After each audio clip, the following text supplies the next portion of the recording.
कृत्रिमरित्या त्या ठिकाणी तयार झालेली मैदानं जे चुकीचे नियोजन शिडकोनं केलेलं होतं त्याच्या अनुषंगाने एकही मैदान उपलब्ध नसल्यामुळे कृत्रिमरित्या मैदानं तयार झालेली होती। त्या ठिकाणी अनेक वर्ष तिथले खेळाडू त्या ठिकाणी खेळतात, वयोवृद्ध त्या ठिकाणी जातात, विरुंगळा म्हणून त्या ठिकाणी फिरतात, माझ्या सगळ्या माता भगिनी त्या ठिकाणी करतात। अशा पद्धतीचे जी मैदानं महापालिकेनं पहिला त्यांच्या डीपी प्लॅन मध्ये मंजूर केलं, मंजुरीच्या नंतर तो अंतिम मंजुरी झाल्यानंतर शासनाच्या नगरविकास खात्याकडे दिल्याच्या नंतर महानगरपालिकेने स्वतंत्र सूचीपत्रक काढून सदरचा त्या ठिकाणी असलेला मैदानाचा भूखंड हा होल्डिंग पॉईंट साठी देण्यात यावा, अशा पद्धतीचं आरक्षण रद्द करण्याचा घाट या महापालिकेने केलेला आहे। एवढं पाप महापालिकेने केलेलं आहे। हे मैदान आहेत, भविष्य आणि आताची गरज आहे, ही गरज ओळखून तरी त्यांनी त्या ठिकाणी अस्तित्वात अजिबातच नसलेल्या सोयी सुविधा याचा विचार करून मैदानं ठेवलेली असताना रद्द करणं कितपत योग्य आहे। आणि महानगरपालिकेनं ते ज्या पद्धतीने त्या ठिकाणी खेळी केलेली आहे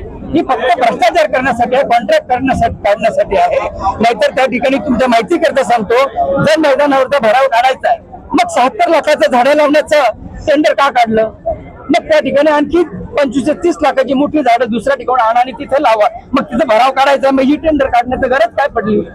बरं 7-7 कोटीचं भराव काढायचं, त्या ठिकाणी मुलांना देशोधडी लावायचं, हे काम धंदे महापालिकेचे आहेत का? म्हणून महापालिकेची नैतिक जबाबदारी आहे। भविष्य काळामध्ये मैदानं तयार होणार नाहीत, मैदानं जी आता आहेत ती त्या ठिकाणी ठेवली गेली पाहिजेत। याचिका करताना त्या ठिकाणी अतिक्रमण काढण्याबाबतची आदेश पारित माननीय उच्च न्यायालयाने केलं होतं, परंतु भराव काढण्याचा नाही। मग अशा वेळेला त्या ठिकाणी अतिक्रमण मुक्त केल्यानंतर भराव काढण्याचं टेंडर काढण्याचं पाप ही महापालिका करते। म्हणून महापालिकेने बाजू बांधायला पाहिजे। ही खेळाडूंची गरज आहे, ग्रामस्थांची गरज आहे, भविष्य काळामध्ये ह्या गोष्टींची गरज आहे। 12.5% प्रमाणे प्लॉट दिले, परंतु 4.25% शिडकोने कट केलेत।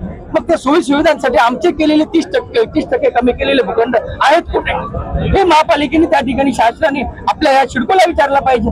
आम्ही या ठिकाणी आलोय मैदान बचावासाठी, मैदान वाचते पाहिजेत हा संकल्प प्रत्येकाचा आहे, हा निर्धार प्रत्येकाचा आहे। मोठ्या संख्येने या ठिकाणी खेळाडू आणि आमच्या माता भगिनी आणि ज्येष्ठ नागरिक या ठिकाणी आल्यात, पोटतिडकीने या ठिकाणी सांगतात हो आपली मैदानं वाचली पाहिजेत। आम्ही हेतू एल्गार माननीय आमचे लोकनेते दिबा पाटील साहेबांचा आदर्श म्हणून पुन्हा एकदा संघर्ष करायचा तयार झालेला मैदानी आमच्या हक्काचे आणि ते मिळालीच पाहिजे। या संदर्भात तुम्ही महापालिकेकडे किंवा सिडकोकडे काय सिडको करा, पत्रव्यवहार सगळे झाले, शासनाकडे झाले, महापालिकेकडे झाले, खेळाडूंच्या माध्यमातून बचाव समिती मार्फत पत्रव्यवहार करतात। या संदर्भात आम्ही देखील आमचे खेळाडू देखील कोर्टात आहेत, त्याच्यामुळे आमच्या सगळ्या प्रोसेस त्या ठिकाणी सुरू आहेत। परंतु जेव्हा डोक्याच्या वर पाणी जातं त्यावेळी आमच्याजवळ पर्याय नसतो।